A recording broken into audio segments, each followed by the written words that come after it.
I'm about as real as they come. All my beats tailored by Joe. House Digital. Maserati Rick in Detroit, convertible bird in Miami. Graduated summa cum laude, strip club made a tsunami. Carlton Hines with the ball game, Grateful Edmonds with the snowflakes, Craig Pettis in the M-Town, Sal Magluta with the boat game, Falcone with the cocaine, like Freeway Ricky with the plug game, like Monster Cody in South Central, Larry Davis from close range. Tonight, one of the so-called zebra killers is dead. This is J.C.X. Simon. The 69-year-old died in his jail cell in San Quentin. As Night Beat's Ken Bastida reports, he terrorized San Francisco 40 years ago, along with 3 other mass murderers.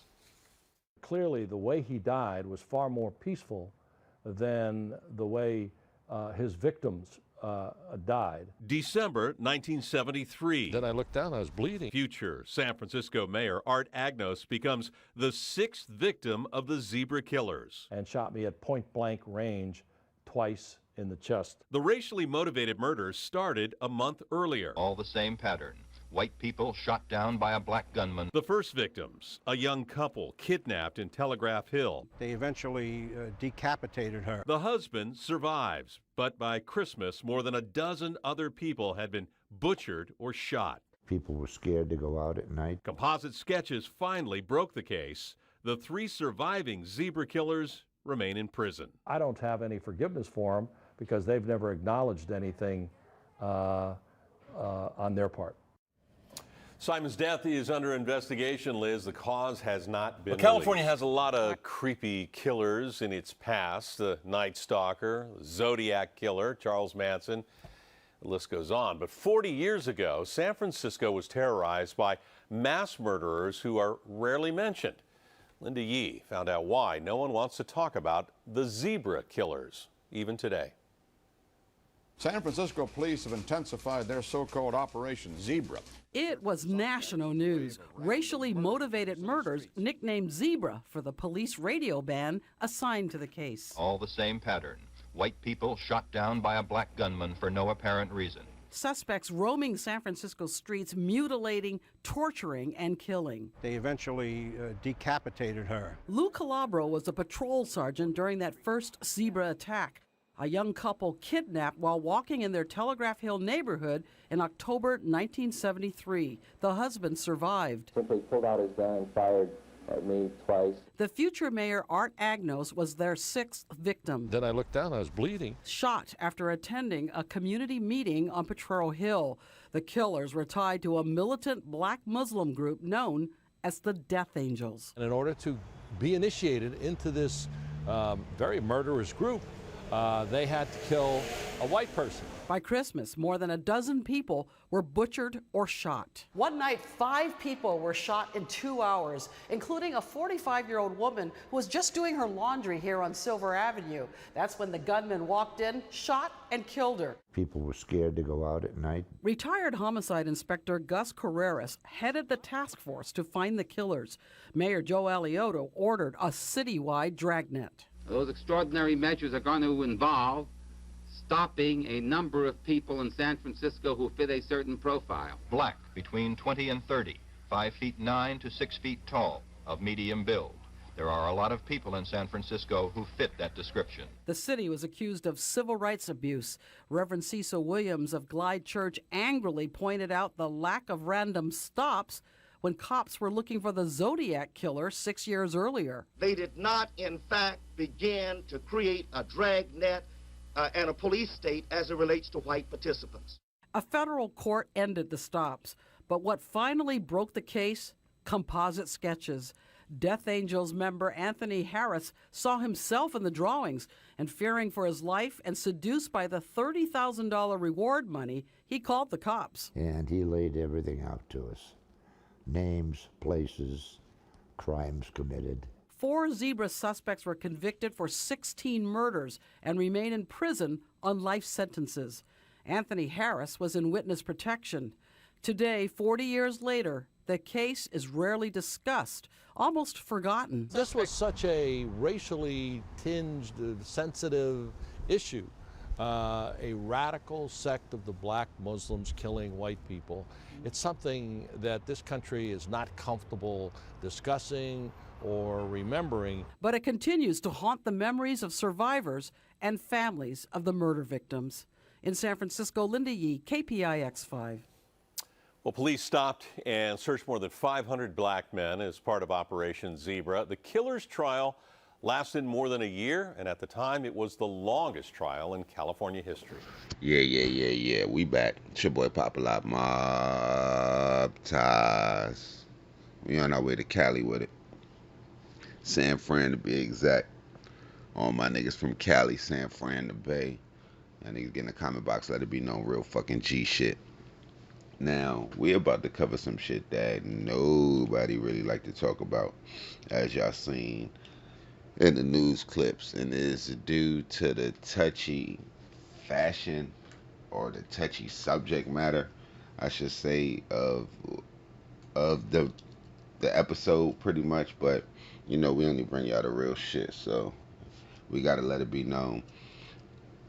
What we talking about now is going to be something that happened in San Francisco from October 1973 to April 1974, where it was a group of black Muslims by the name of the Death Angels that were subsequently named the Zebra Murderers by the police. You know, police, they give you a name in a minute, motherfucker. Yeah, y'all the Booby Boys. But pretty much a little bit about these black Muslims. It was a group of 4 of them. One guy by the name of Manuel Moore, another guy by the name of Larry Green, another guy by the name of Jesse Lee Cooks, and another guy by the name of JCX Simon, who recently passed in jail in San Quentin, serving out his life sentence from his conviction that he received in this. Now, the shit about this that makes this so crazy is there's going to be a group of black Muslims that were solely killing white people. So that shit was touchy. I'm surprised they didn't get them niggas the death sentence. Must have didn't have it in San Francisco, I bet. Mark my word. Somebody research that shit. See if they had it. Because if they had it, I'm almost sure the police said that they could have killed in upwards of 73 people. This shit is so wild. I don't really want to give up the whole story. I'm going to let y'all get into it. We covering the Death Angels. Your boy Popalot, Mobb ties. The Zebra murders were a string of racially motivated murders that took place in San Francisco, California, from October 1973 to April 1974. A group of male black Muslims who called themselves the Death Angels committed at least 15 murders and 8 attempted murders, entirely against white victims. However, some authorities believe they may have killed as many as 73, or more, victims. Criminology professor Anthony Walsh wrote that the Death Angels may have killed more people in the early to mid-1970s than all the other serial killers operating during that period combined. In 1974, 4 men, Manuel Moore, Larry Green, Jesse Lee Cooks, and JCX Simon, were arrested in connection with the case. They were convicted of first-degree murder and conspiracy charges and sentenced to life imprisonment. On October 19, 1973, Richard Haig, 30, and his wife, Keita, 28, were strolling near their Telegraph Hill home when they were kidnapped by a group of black men and forced into a van. Keita was fondled by 2 men, and then nearly decapitated by a third with a machete. One of the men who had fondled Keita then similarly hacked Richard, and left him for dead, but he survived. 10 days later, on October 29, Frances Rose, 28, was repeatedly shot by a man who blocked her car's path and demanded a ride, as she was driving up to the entrance gate of the University of California Extension. On November 9, a 26-year-old gas company clerk, Robert Steckman, was assaulted by another man, but was able to take the gun away and fire back. The attacker, Leroy Doctor, was later arrested and convicted of assault with a deadly weapon. Salim Sami Erekat, a 53-year-old Jordanian Arab Muslim, was bound and shot dead in the restroom of his grocery store on November 25. On December 11, Paul Danzig, a 26-year-old artist, was shot 3 times in the chest by a man as he was preparing to make a telephone call at a payphone. 2 days later, on the evening of December 13, future San Francisco Mayor Art Agnos, then a member of the California Commission on Aging, was attending a meeting in Potrero Hill. Agnos, 35, was in the largely black neighborhood to discuss building a government-funded health clinic in the area. After the meeting ended, Agnos was talking to 2 women curbside when a man shot him twice in the back. Agnos was seriously injured, but survived. During the same evening, Marietta Di Girolamo, 31, was walking along Divisadero Street when she was shoved into a doorway by a man and shot twice in the chest. The shots spun her around and struck her once in the back, killing her. On December 20, Angela Roselli, a 20-year-old college student, was shot 3 times near her apartment by one of 2 men. She survived, although one bullet nicked her spine. An 81-year-old janitor, Ilario Bertuccio, was shot that same evening while walking on his way home from work in the Bayview district. He died almost instantly after 4 shots to the shoulder and chest. On December 22, 2 more victims died within 6 minutes of each other. Neil Moynihan, 19, was killed while walking near the Civic Center while shopping. A man had walked in front of him, and shot him in the face, neck, and heart. The killer then chased down 50-year-old Mildred Hostler as she was heading to her bus stop, and also shot her 4 times. On December 24, an unidentified John Doe victim was killed. The murders caused widespread panic in San Francisco. People attempted to find safety in numbers whenever they went out or, as much as possible, avoided going out at night. In reaction, an increased police presence was ordered throughout the city. The police were baffled by the apparent lack of motive in the killings. Brutality and an apparent lack of remorse on the part of the gunman marked the attacks. Based on what was initially known all about the killings, there was a common pattern. In a hit-and-run shooting, the gunman would walk up to his victim, shoot the victim repeatedly at close range, and flee on foot. Another link to the shootings was the killer's preference for a .32 caliber pistol, based on the slugs recovered from the victims and the shell casings found at the crime scenes. As a result, a special task force was formed to try to solve and stop the murders, led by detectives Gus Corus and John Fortinos. San Francisco Police Chief Donald Scott assigned the Z Police radio frequency for their exclusive use. Since the letter Z is known in common phonetic use as zebra, the group became known as the Zebra Task Force, and the murders became known as the Zebra Murders. The killings resumed on January 29, 1974, with 5 more shootings. Dana Smith, 32, was shot while walking to a fabric store. Vincent Wallin, 69, was shot while walking home. John Bambick, 84, was shot while collecting discarded bottles and cans. Jane Holley, a 45-year-old housewife, was gunned down while doing her laundry in a laundromat, and Roxanne McMillan, 23, was shot while carrying items from her car to her new apartment. Of these, only McMillan survived, although she would need to use a wheelchair for the rest of her life.